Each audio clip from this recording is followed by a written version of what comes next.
I am not enjoying playing it with a controller. I'm finding that like the aiming is really just not clicking with me, and it's very rare that I play something and I think, you know what, I think I'd rather just play this with a keyboard and mouse. But I'm feeling like this is a game that I want to come back to and play with a keyboard and mouse, because I'm just finding the position of trying to like aim to shoot at enemies. Now, I haven't spent that much time with it to try and figure it out, but the few times that I've tried to jump in with a combat, it's just not clicked with me. So like, tell me what you're thinking of it so far. Yeah, I'm kind of with you in the sense that I would never be the kind of guy who says this is better with a keyboard and mouse, because I've been console my like entire life basically. I'm playing this in Series S as well, and I'm kind of like I'm about I lost track of how many hours I'm into it, because it has an in-game timer, which is very useful. It doesn't stop the timer during Xbox rest mode. So my timer is at like 90 hours now, so I don't know how long I've actually been playing, because if I suspend it and then rest to the console for a day, it includes that. But anyway, I think I'm about 7 or 8 actual hours of gameplay into it, and I will say for the first 2 hours I was wondering if I was going to bounce off it for basically the exact reason you're talking about. I think it's quite difficult. It looks like a twin stick shooter, but it kind of has that classic thing that like Fallout games have, where it looks like a first-person shooter, but it's quite obviously a role-playing game, because it just doesn't feel that good as a first-person shooter. This game has that for... This game has that for twin stick shooting. You look at it, and if you're a guy who loves a twin stick shooter, you'll say, oh, okay, great. And it's got all this story and role playing. It's like, no, this is a role playing game. And similarly, the live action combat is very cool and ambitious. They want you to throw barrels and oil cartons and use this type of weapon, throw water on the enemies, and then do lightning damage. They want you to do all that stuff, and it sounds awesome. But I almost feel like, you know what? Instead of doing this as a twin stick shooter, again, this is not even my type of genre generally, but for this, I'm kind of saying this should have been turn-based or something. This should have been like pause and plan your attack on the battlefield type stuff. I don't know, because they've got all these moving parts in the combat, but the control in your hand doesn't really feel very satisfying. And also, I'm kind of thinking like, I don't know if I would use a mouse, but maybe if I went into the settings and maybe just right stick sensitivity or something, maybe might help me a little bit. I did get over the hump. I was dying a lot in the first couple of hours, and I was kind of like, Jesus, this is... I don't know if I can maybe be bothered with this, but there is it is actually just a hump to get over. The other thing as well, though, with that is like the ammo scarcity early on. Like I was constantly, I couldn't aim properly, so I was running out of bullets, and then I had no bullets, so I was just like, well, I'm going to stand around and die then and try again. You know, like there doesn't seem to be a way to get around. Like if you have no ammo, like I can still maybe get out of this scrap. It just feels like once you get to that point, you're fucked, and the aiming isn't strong enough to make it feel like you're going to be able to actually kill these two guys to start with without running out of ammo to begin with. It is one of those games, and I love games that give you options, but I really dislike when games do stuff like this, which is they tell you have a million different ways to play, but really you should probably be stealthing it, because at least to take out a couple of guys before you do the big fracas, because if you just run in with your loud guns and just do the big fracas immediately, yes, it's fucking hard, and it's kind of like, it's a shame, because it's like whenever, and I think because there's a couple of Dishonored devs working on this, I think Dishonored is one of the few games that does it really well. You can go crazy in that game and still beat it. You make it a little bit harder for yourself, but you're not obligated to do stealth.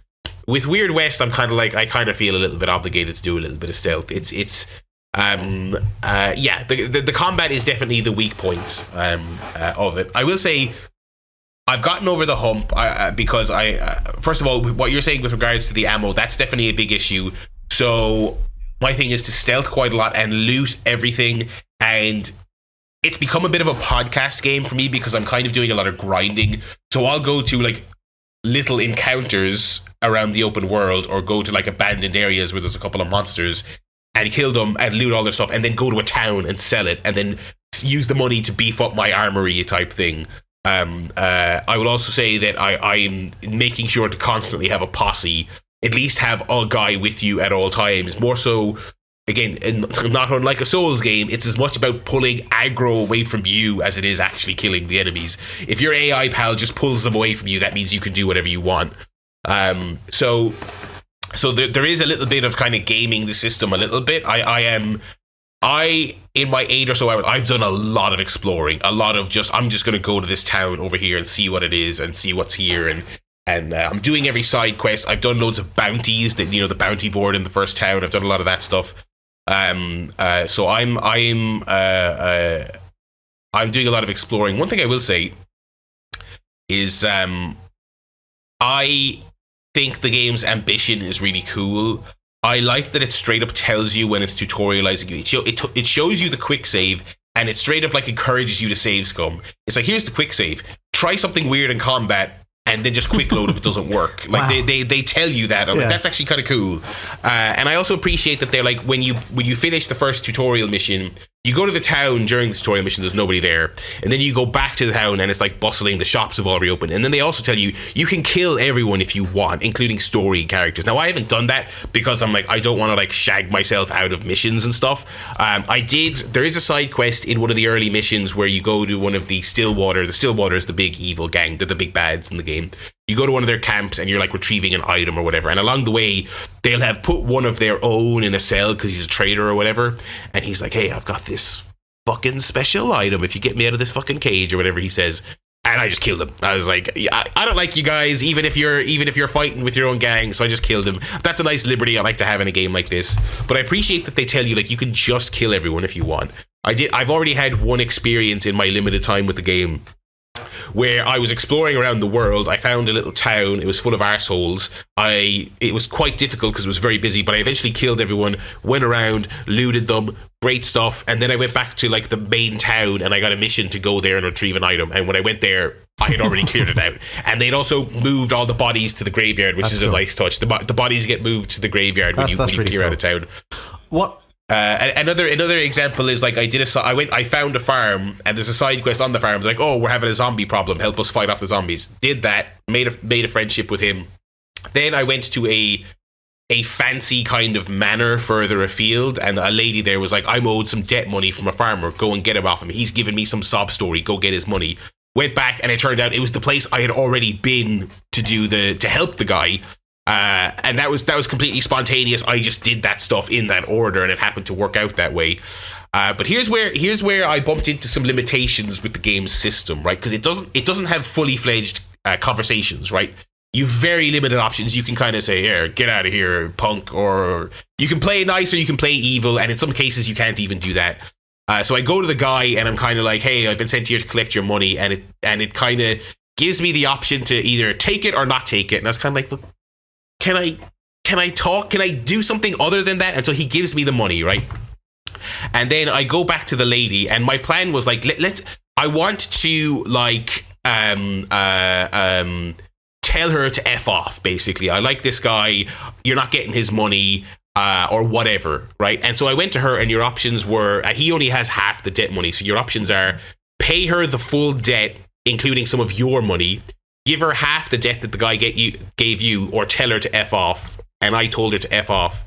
And I kind of thought that was honorable because I was helping my pal by not giving his money to this loan shark type character. But my reputation went down because it was like, you chose to keep the debt money. It's like, but no, I don't want it. You didn't give me the text option to give it back to him. Yeah. Do you know what I mean? It's kind of like, so it's super ambitious, it's super open, it's super play your own way, but as is always the case with a game like this, and I mentioned Fallout earlier, even like Fallout 4 was kind of criticized for this. The thing about a game like that is if you give the player all those options, but every now and then they're like, wait, you're not letting me say the thing I want to say, that's very frustrating, because it's like, it's really frustrating to get super close to that experience but not quite be there. And there's been a couple of other instances where I'm like, I wish, like when he initially gave me the debt money, I was like, no, give me a text option to say, let's do this, or let's go on a mission to earn more, or let's go kill her, or let's, like, it's just, it's ambitious, but I feel like it's limited. I mean, that's kind of like an inherent issue that you're always going to have with games, because like at the end of the day, you are still, as much as you are in control with, I'm the one that's pushing this controller forward, you are still bound within whatever rules the game has that's been created. So right. You may like at some point have like 10 different options for this one specific thing, and you're like, fuck me, I've got all of these choices and all these things I can do. But, just for whatever reason, at some point, you're going to come across something else that is going to feel more restrictive based on like the fact that you thought that you had all of these options, and just that's it with games. At some point, you are going to be forced to between a couple of choices, and it isn't the one that you want to do. But there are only so many things that a developer and a designer can map out before, I don't know, you've got a game that isn't a game anymore. You're just doing real life, I guess. Right. I was going to say, but like visually and like the tone of the game, because you mentioned zombies there, and I know that like at the start when it's kind of like mapping out the kind of, not the plot, I guess, but just kind of the tone for what this game is. I got a real like Image Comics kind of like it's the West, but it's it's the Weird West, and it's a little bit off kilter, and there's some kind of like weirder stuff going on. Like how kind of heavy does it lean into the fact that it is the Wild West, but it's obviously whether it's in a different kind of like universe of what the Wild West would be, like how much does it lean into that? Yeah, a lot. Now, a lot of the story stuff is kind of corrupt mayors and wise-talking sheriffs and damsels in distress. But I found like a lot. It seems like more kind of world-buildy kind of stuff. Is that?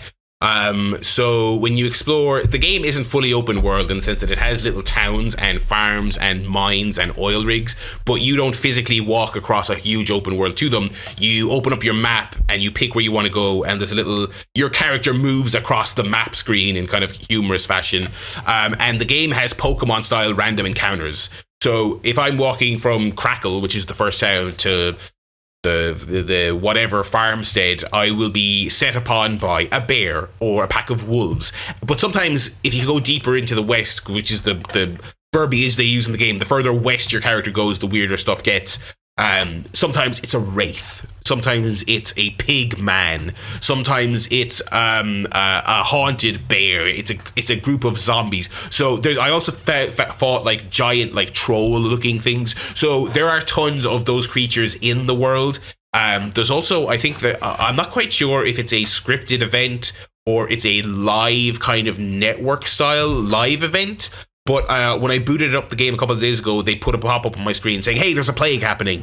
And so if you get too close to graves, zombies will pop up. And the game itself didn't quite... I don't know if that's a live online functionality thing or if that's just you beat a certain mission to trigger it. So I'm actually not too sure. But yeah, so it has stuff like that where, okay, there's a zombie issue in the overworld in general. But yeah, you're going up against wraiths and ghosts and stuff like that. So it leads into it, but there's been very little like actual conversation about it. Like the big bad is best. Well, actually, the Stillwater gang, some of them can turn into werewolves, but again, it's very nonchalant. It's like an attack they do. It's not even really an explained thing. So I think it is just kind of, it's a cowboy story, but we've just put monsters in it for a bit of fun. Basically, is what it seems to be. I'm digging it, but it's a quintessential glad it's on Game Pass type thing. I think I'm going to download it on my PC and try it there and see how I go with the mouse and keyboard. Right.